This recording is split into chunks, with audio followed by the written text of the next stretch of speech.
Olá, gente, boa noite. Vamos aqui para a nossa live de hoje, esperando vocês entrarem. Eu acho que nessa live de hoje nós vamos ter informações muito interessantes e importantes para que a gente compreenda melhor o Brasil, né? Eu acho que essa maneira da gente entender o nosso país, das nossas origens, da nossa trajetória como democracia é muito importante. E eu entendo que um papel do jornalismo é esse, é trazer também esse histórico do que acontece no país, do que aconteceu no país e que nos levou à situação onde nós estamos hoje. Sem entrar no mérito de positivo ou negativo, a gente tem que entender a nossa história. E hoje, então, eu continuo com a minha série Papo Imortal e dessa vez aqui receberei o Merval Pereira, jornalista, escritor, imortal da Academia Brasileira de Letras, que lançou agora o seu último livro, chamado Desafios da Democracia. Gente, eu estou lendo o livro, olha só, todo marcado, tá vendo? Porque é uma aula de história para saber o que aconteceu. O livro começa em 2000 e vai até agora. Então, vou ver se o Merval já entrou, porque eu acho que a gente precisa entender isso. Estou vendo aqui, procurando aqui onde é que está o Merval. Tem que entrar aqui, hein, Merval? Não estou vendo aqui.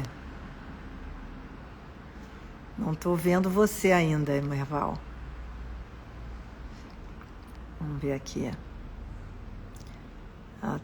Merval está no Instagram da Elza. Mulher dele está aqui. Ah, sumiu. Gente, que coisa estranha. Está sumindo aqui. Por quê? Vamos ver aqui. Elza. Agora. Sonhos sempre nessa chegada aqui. Estou esperando já o Merval entrar. Ué. Pedidos para participar. Será que mudou alguma coisa? Não, estou chamando aqui. Já está. Pronto. Elza entrou. Agora. Ah, Merval, tudo bem? Sobe um pouquinho. Sobe um pouquinho. Olha, Elza, obrigada, hein? Tá bom, a iluminação tá legal também. Que ótimo. Eu tenho um prazer enorme estar aqui com você, Merval. Estava aqui mostrando o seu livro, né? Desafios da Democracia. Merval, ó, todo marcado, tá vendo? Estou adorando, porque eu acho que você tá. Esse livro tem um trabalho incrível, né? Cronológico da história do Brasil desde 2002, desde 2000. Então, a gente aprende muito e raciocina sobre o que está acontecendo aqui, né? Primeiro, eu queria, antes de dizer obrigada, você estar aqui. E por que você resolveu lançar agora? Foi fermentado nessa pandemia, é isso? É mais ou menos isso. É um prazer estar aqui com você, Márcia. Muito obrigado. Eu penso há muito tempo em fazer esse livro, porque o Moacir Sclia, que era um amigo meu, não íntimo, mas a gente se encontrava muito na Academia Brasileira de Letras, antes mesmo de eu ser eleito, e ele gostava muito de discutir política e a gente conversava muito. E ele um dia me disse: você deve estar devendo um livro que não seja sobre o dia a dia da política, que seja um livro debatendo os assuntos nacionais e tal. Então, esse livro foi isso. É uma coletânea de artigos de 2003 a agora, que a gente procurou separar os artigos que falavam de coisas atemporais, né? Defesa da democracia. Então, tem vários artigos sobre esse tema, seminários que eu participei no exterior, aqui. Tem liberdade de expressão, é outro tema muito, muito grato a mim. Então, tem vários assuntos. Educação, tem muita coisa sobre educação. Então, são vários assuntos que durante esse período, eu abordei saindo um pouco do dia a dia. Quando eu podia sair do dia a dia, eu aproveitava para debater os temas mais importantes do país, né? E tem coisas mais maiores, né? Um ensaio, por exemplo, sobre os presidentes brasileiros desde a redemocratização. O título é Brasil, o país de presidentes improváveis. Então, se você pegar desde a redemocratização, a gente só teve presidentes improváveis. O Collor, depois Sarney, depois o Itamar, né? Depois Fernando Henrique, que era improvável. Naquela época ele não sabia nem se ia conseguir se reeleger senador. O Lula, que já tinha perdido 3 eleições. Né? A Dilma, depois o Temer, quer dizer, e agora o Bolsonaro. A gente realmente, se você pegar da redemocratização para cá, a gente só teve presidentes improváveis. Talvez isso explique também a nossa situação. Mas se a gente olhar para trás também, antes do período militar, a gente teve Jânio Quadros, né? Que também era um candidato improvável, né? Com a vassourinha e tal. Eu me lembro do meu pai sempre dizendo que aquele homem era maluco, ele guardava uma banana no bolso nos restaurantes. As coisas assim que a gente não esquece, né? Quando criança e ouve uma coisa dessa. Né? Esse é um problema grave nosso, que também está abordado no livro, que é isso. Como o país é muito desigual e rico, mas rico potencialmente, mas pobre na distribuição de renda, pobre no crescimento da renda per capita, a gente fica muito à mercê de presidentes populistas. E isso vem se repetindo ao longo do tempo. Né? Então, esse é outro problema que você só resolve com o tempo, com a educação, né? Com uma série de mudanças estruturais que façam com que a gente comece a ter condições de dar uma vida razoável para as pessoas. Né? Aliás, você tem um texto aqui que fala sobre as rupturas que o Brasil já teve. Eu estava procurando, porque eu marquei, como eu mostrei para você. É um texto que você conta com um cientista político contando que o Brasil teve, que a democracia tem que se mover de alguma forma. E o Brasil se move sempre nas rupturas. Você vai desde a chegada da família aqui, Imperial Brasil, depois você fala sobre vamos supor, a fim do Império, né, a República, aí depois tem 45. Então, o Brasil precisa ter ruptura para ir para frente, para se mobilizar, se reestruturar. É necessário ter uma ruptura. Até no seu texto, você cita que o México, em 1910, teve uma revolução, mas o Brasil não viveu isso de uma maneira nacional. Né? Não, eu acho que a gente precisar de uma ruptura é um problema nosso. Quer dizer, o ideal, a gente está há 30 e tantos anos de democracia, de um período democrático, o maior período democrático que a gente já viveu na história, seguido, né? Para você ver como a coisa é difícil. Você comemora 30 e poucos anos de democracia seguida, de anos democráticos seguidos. O que já mostra que a nossa relação com a democracia, historicamente, é complicada. Então, precisar de ruptura para avançar não é uma coisa boa. Né? Não mostra o país que a gente tem que criar, a gente tem que acalentar, que é um país em que as coisas se deem dentro da democracia, dentro da convivência, que não é o que acontece hoje. Hoje, você briga na família por causa de polarização política. Né? Isso é uma coisa que só faz atrasar o país. Você Você não tem... sabe, Merval, que até quando eu chamei aqui para a nossa live, né, Desafios da Democracia, eu fico imaginando que as pessoas vivem um eterno fla-flu aqui na questão política. A gente vai falar da questão da democracia, parece até que é contra ou a favor. É, E não é questão de ser contra ou a favor, a gente tem que discutir o que acontece no país. E é, esse país polarizado do jeito que está, eu acho que é realmente um sintoma do atraso do país. Mas também é claro. uma coisa que acontece no mundo. A gente vê que os Estados Unidos também está polarizado, né? É, Viveu essa polarização. Então, é, parece que é um fenômeno que mundial, como aconteceu também algumas décadas atrás, que todos tinham uma ditadura também, em alguns países, né? Próximo à Segunda Guerra Mundial. Você acha que isso é cíclico, Merval? está aparecendo, né? Porque esse fenômeno da direita extrema no poder e da polarização política está acontecendo no mundo todo. Né? A principal democracia que nós temos é a americana e passou por esse período do Trump e agora continua, o Biden ganhou, mas o país está dividido, continua dividido e você pode já contar com a possibilidade de volta do Trump no final do governo Biden, se as coisas continuarem nesse caminho. Então, é realmente um fenômeno mundial. Né? Mas no Brasil, a gente tem muito repetidamente esse fenômeno. Né?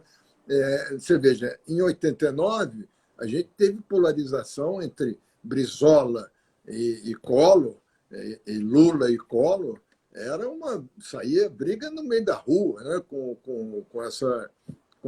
Nessa disputa de 89. Nós vivemos um período democrático muito proveitoso nos dois governos, Fernando Henrique e no primeiro governo do Lula. Agora, o Lula depois começou a querer arranjar um culpado pelos problemas do Brasil e começou a jogar para o PSDB a tal da herança maldita. A partir daí, virou uma guerra, nós contra eles. E, a partir daí, isso vem acontecendo. Né? Essa coisa do nós contra eles é um absurdo, isso é uma coisa completamente despropositada.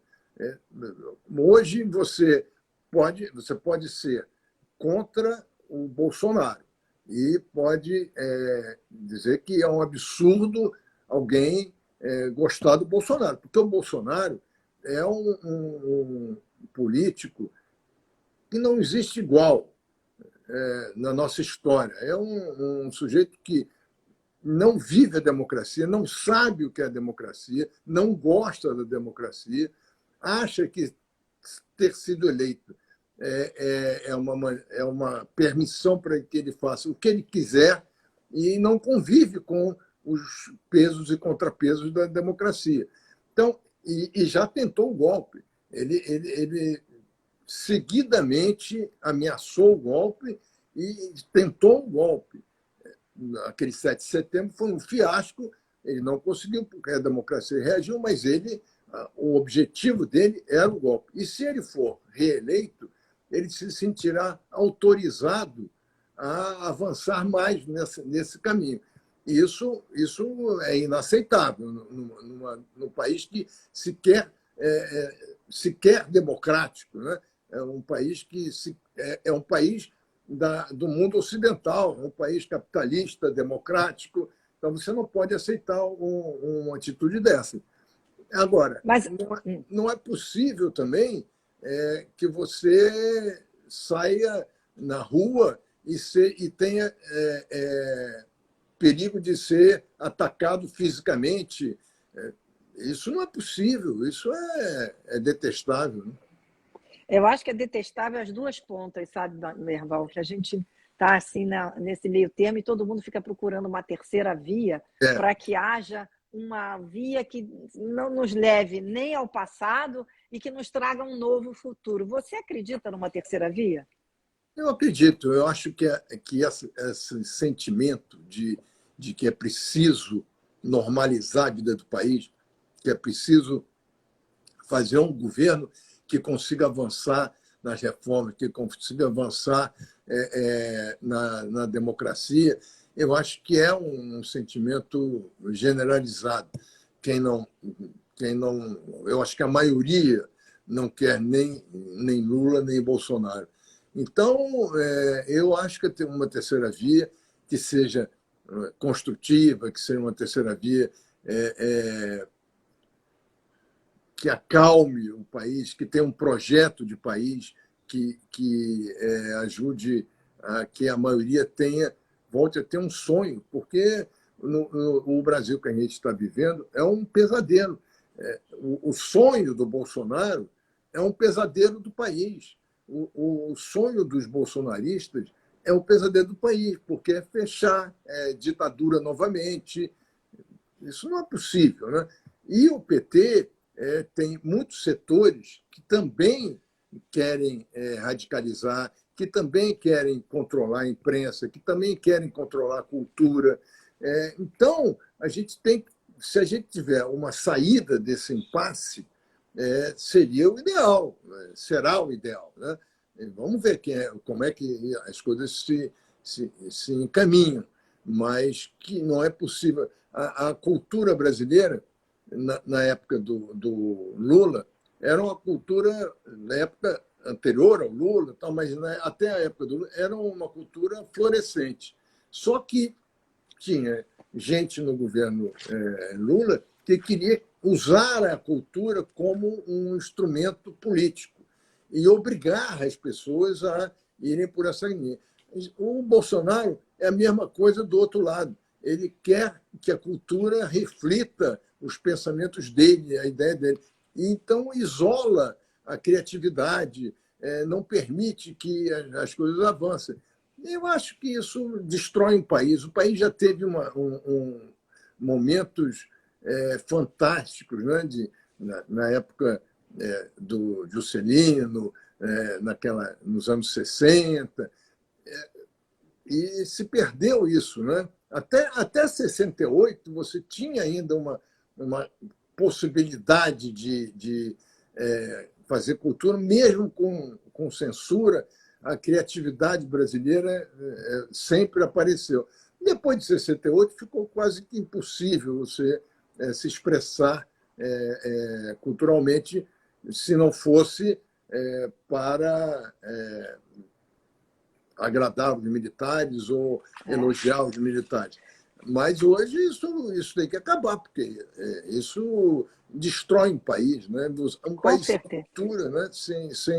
Sem uma liberdade cultural, sem criatividade cultural, o país não existe. Ô, Marval, você quando falou aqui do PT, né, do Lula e do Bolsonaro, para mim é claro, né, nós estamos vendo duas faces da mesma moeda. Né? Na verdade, fica parecendo que são duas faces opostas da mesma moeda, né? Porque a gente não vê ali o espaço necessário. Né? Olha, eu acho que o Bolsonaro e o Lula têm muitas coisas em comum. Uhum. Mas acho que o Lula, num embate direto com o Bolsonaro, tem algumas vantagens sobre o Bolsonaro, porque você encontra no governo petista alguma coisa que foi feito de bom. O Bolsa Família, por exemplo, foi um avanço dos programas sociais feitos no governo Fernando Henrique. Dona Ruth Cardoso, né? Pois é, exatamente.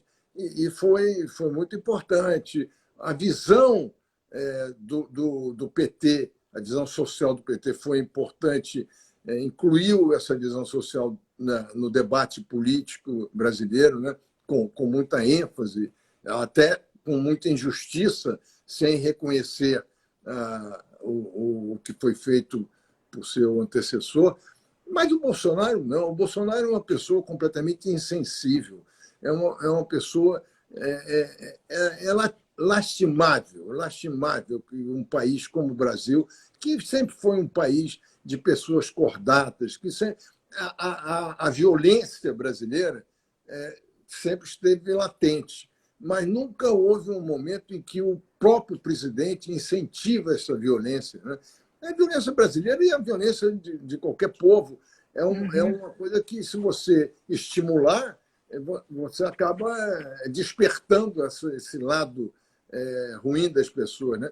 Mas o Bolsonaro não é incapaz de uma visão social correta. Ele agora está querendo fazer um novo Bolsa Família com intuitos eleitorais. Não estou dizendo que o PT não se aproveitou do Bolsa Família. Pois é, eu ia te perguntar se essa Bolsa Família também não virou também um capital eleitoral para o PT, principalmente no Nordeste, né? Virou, claro que virou. Inclusive, no início do Bolsa Família, a ideia era muito diferente. Era uma ideia que tinha um segmento político, social, muito importante. E acabou virando mesmo um instrumento político. Mas, de qualquer maneira, até o Bolsonaro, se fizer essa Bolsa Família, vai ajudar num país que está completamente destroçado. Só que tanto Lula quanto o Bolsonaro estouraram a economia. No governo Dilma, estourou tudo por causa disso. O Lula terminou o governo com um crescimento de 7,5% e uma aprovação de 80%.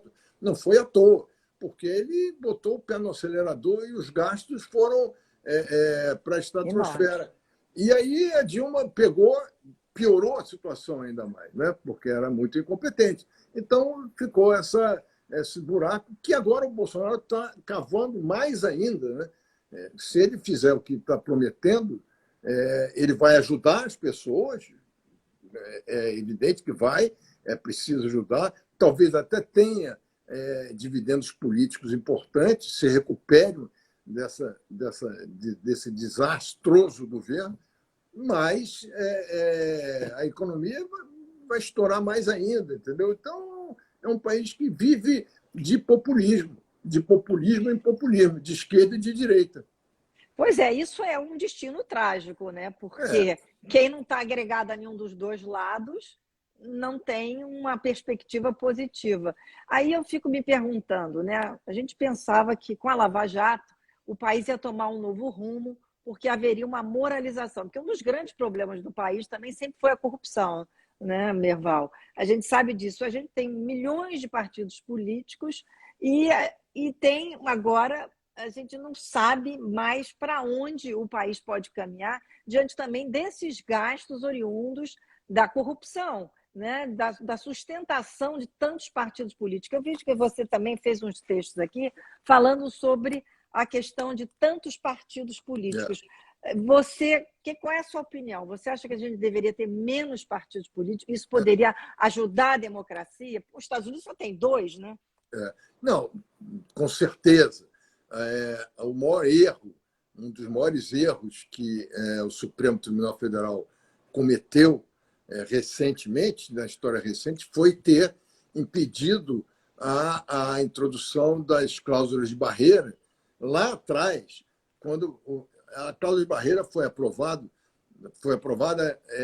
no governo do Fernando Henrique,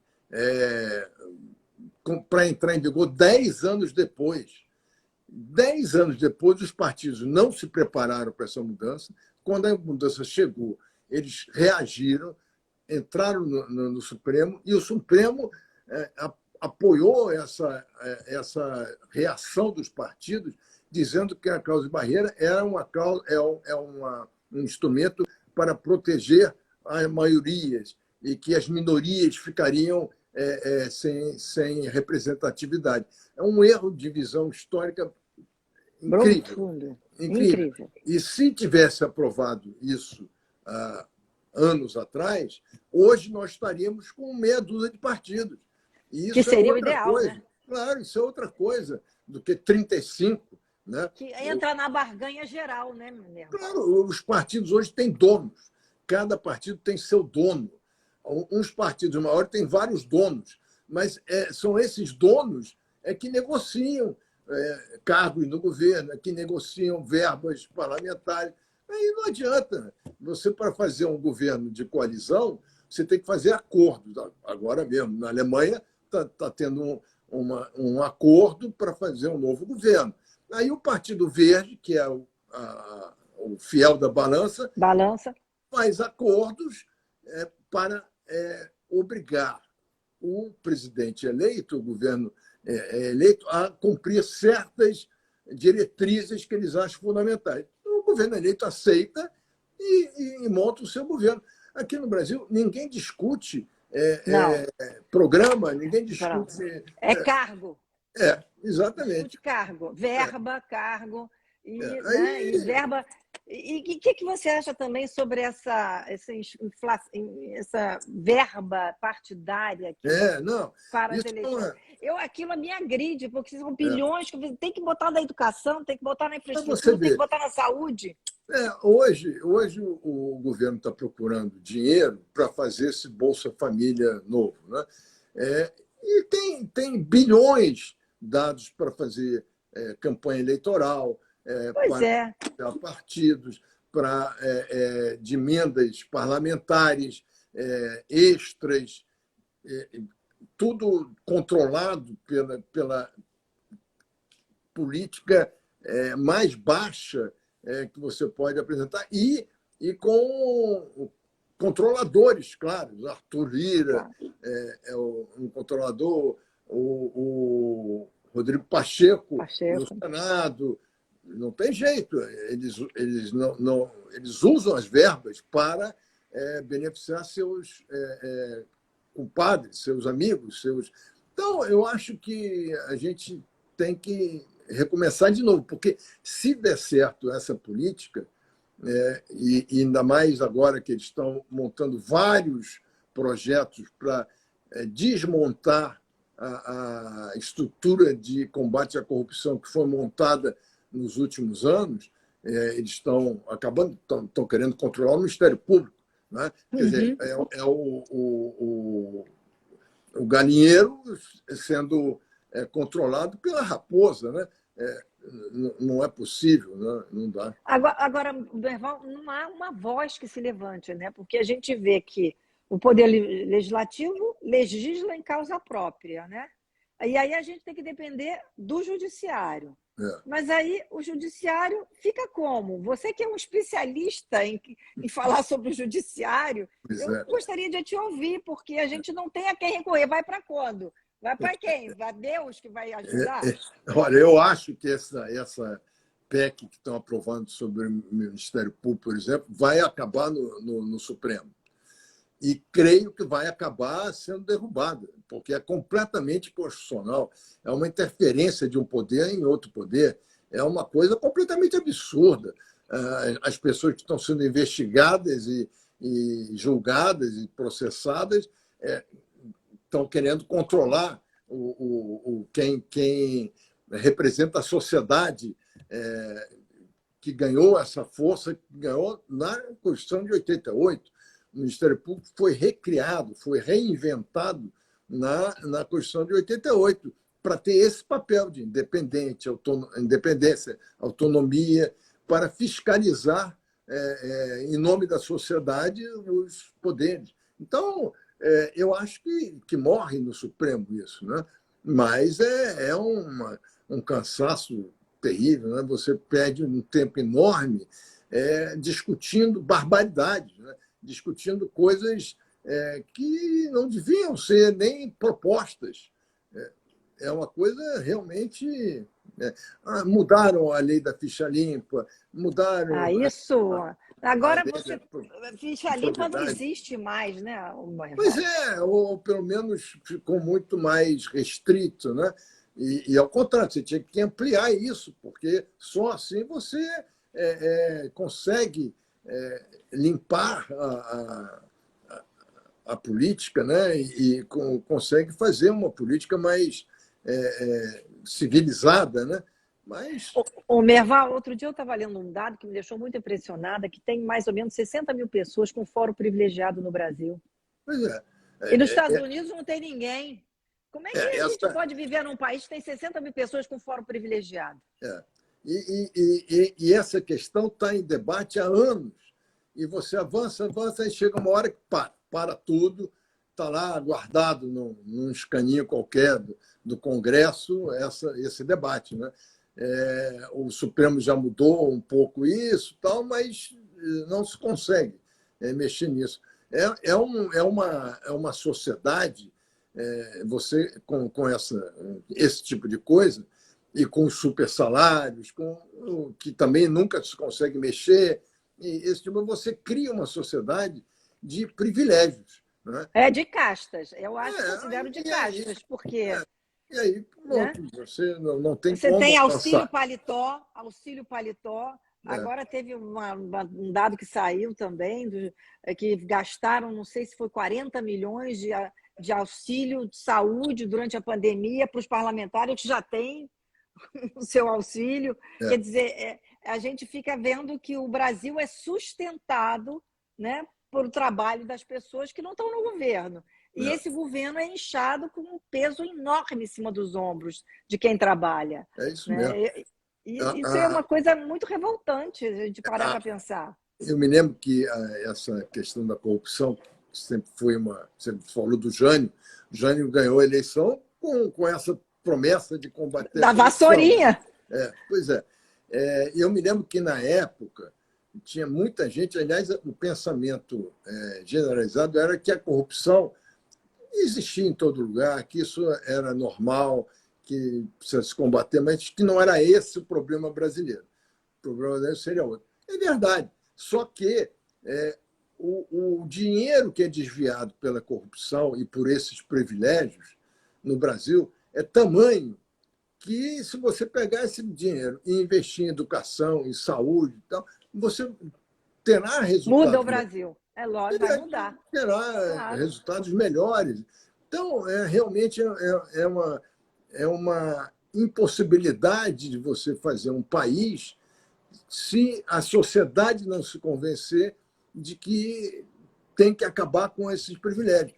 Mas como é que a sociedade pode agir com relação a isso se quem legisla está dentro dos privilégios? Pois é, mas você veja, a hiperinflação dominou o país durante anos e anos e anos. E as classes privilegiadas tinham suas defesas. E quem realmente sofria eram os mais pobres. Chegou um momento em que houve um consenso nacional de que não é possível um país viver assim. E fizemos o Plano Real e deu tudo certo até hoje. O controle da inflação virou um mantra brasileiro. Né? Agora já estamos começando a perder o controle. E quando começa a perder o controle, todo mundo fica apavorado. Agora, a gente viveu anos e anos com a hiperinflação. Então, eu acho que chega uma hora que a sociedade enxerga que não adianta você ter privilégio numa sociedade que é cercada de pessoas que sofrem, que não têm o que comer. Essas cenas recentes sobre fome... Fome no Brasil está uma coisa dramática. E busca de comida nos ossos. É uma coisa tão revoltante e triste que eu acredito que uma hora a maioria vai se convencer de que esse não é o caminho. Um país não se faz assim. Não adianta você viver num país como se vivesse no primeiro mundo, se você vive numa bolha. Você sai na calçada, você vê o mundo real, né? Exatamente. Não é possível você fingir que isso não existe, porque você está bem. Não é? A desigualdade, eu acho que a desigualdade no mundo é a grande discussão, mas acho que no Brasil é uma discussão fundamental, a redução da desigualdade. Porque muita gente diz assim, o problema não é a desigualdade, o problema... Telefone. Eu esqueci de desligar. O problema não é a desigualdade, o problema é a pobreza. Olha, mas a desigualdade... Mas um é reflexo da outra, né? Claro, por favor, né? claro. Essa é a questão. Você só tem pobreza porque você distribui mal o dinheiro. É claro que pobreza existe, vai existir sempre, mas não é possível que você não possa fazer um país que tenha um mínimo de bem-estar para a maioria da sua população. Né? É verdade, Merval. Agora, Merval, outro ponto que a gente está falando, a gente já falou do Legislativo, agora o STF, por exemplo, agora tem lá o André Mendonça, que tem que ser sabatinado, e nós estamos com 10, né, no STF. 10 que não chegam, porque dá empate. Né, quando eles não concordam absolutamente em tudo. Então, eu queria te fazer duas perguntas. Primeiro, o seguinte, você achou positivo essa coisa do STF ser colocado na televisão e ao vivo para a gente poder ver todas as argumentações? Você acha que foi positivo para a imagem do STF? E você acha que é positivo ficar postergando a eleição de um 11º membro que já atrasa o que já tem de acumulado de processos a serem julgados lá? Não, eu acho que com relação à transmissão das sessões, né, eu acho que é bom. É ruim para o STF quando ele se revela em discussões um agredindo o outro e esse tipo de coisa. Mas a população hoje sabe quem são os ministros e que posições tem cada ministro. Né? Então, eu acho isso bom. Nos Estados Unidos é tudo fechado. Ninguém sabe. Não tem nem declaração. Não, e eles não declaram nada para a imprensa. Falam. Eles não falam com a imprensa. E aqui é diferente. Aqui todo fala. Todo mundo fala. Né? Mas nós também somos um país em construção, um país novo.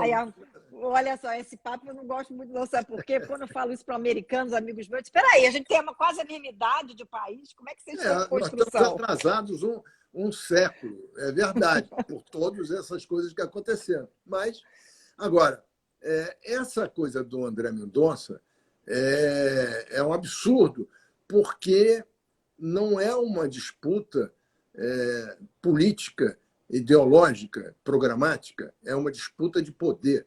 O Davi Alcolumbre, que foi presidente do Senado, também por acaso, porque de repente apareceu o Alcolumbre. Não, realmente é surreal certas coisas assim no Brasil. Do nada, né? E agora perdeu o poder, tentou se reeleger, perdeu o poder, é presidente da comissão mais importante do Senado, da Câmara, a Constituição e Justiça. Então, ele fica querendo exercer o seu poder para tirar algum proveito de embarrear a sabatina do André Mendonça.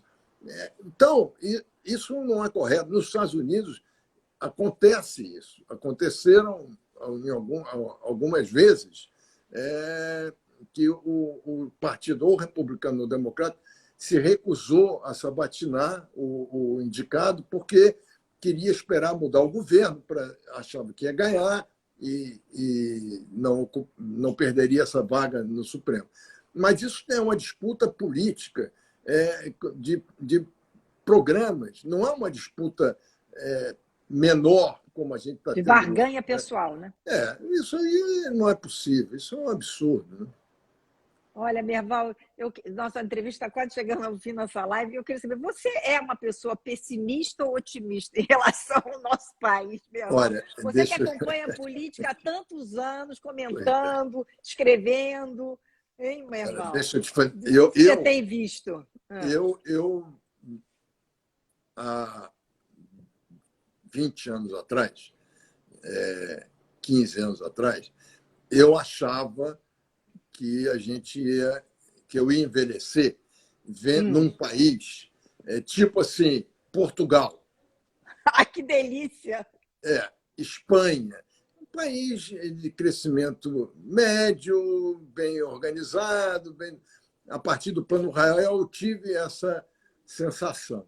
E depois as coisas foram acontecendo e hoje eu não tenho mais essa esperança, infelizmente, não tenho.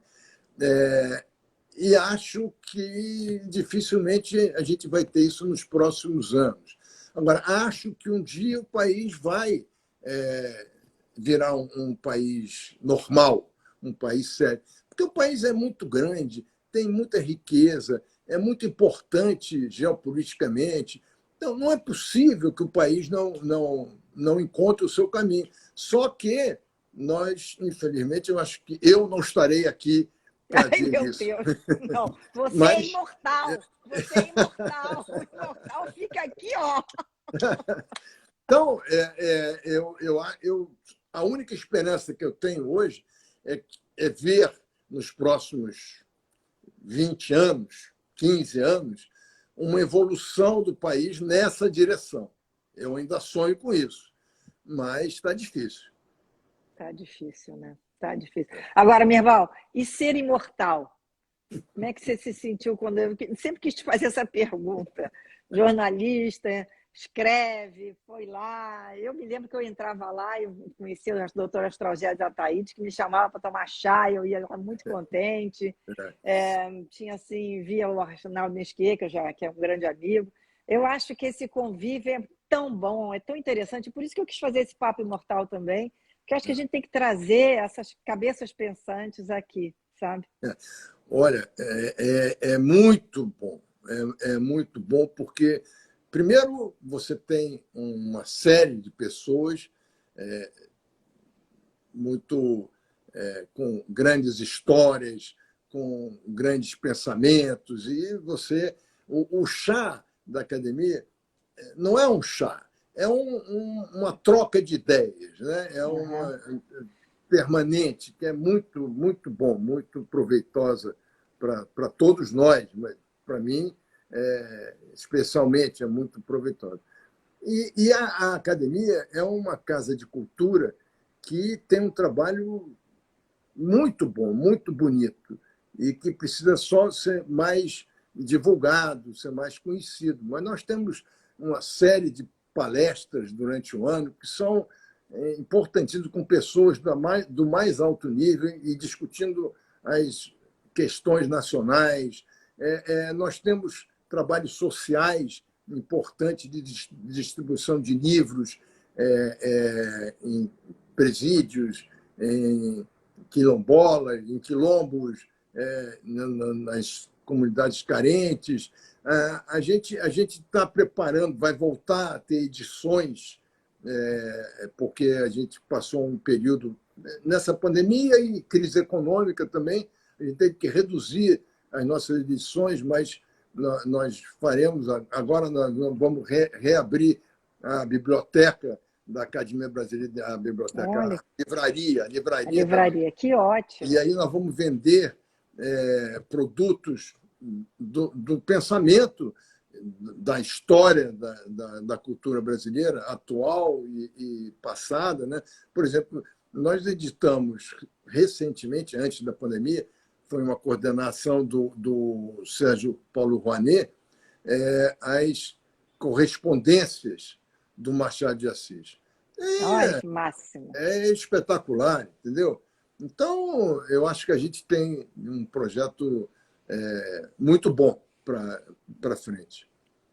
Olha, eu acho que é maravilhoso. A gente precisa cultivar a cultura e a academia realmente é um lugar único no Brasil. A gente tem que realmente poder participar mais e encontrar mais. Eu fico pensando que um dia não vai ter um chá aberto para quem quiser se candidatar para ir lá só para ver os imortais, tomar um chá e bater um papo, fazer uma Olha, escolha.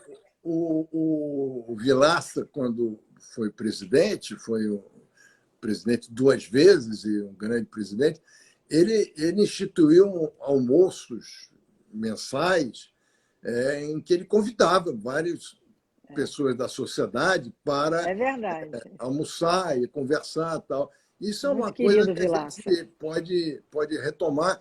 Não é uma coisa aberta, porque não dá para Não ser dá aberta, até para o espaço, né? mas eu acho que a gente pode reavivar os laços da academia com a sociedade nesse almoço, nessas reuniões. Eu acho que a série de conferências, por exemplo, é aberta ao público e é de graça.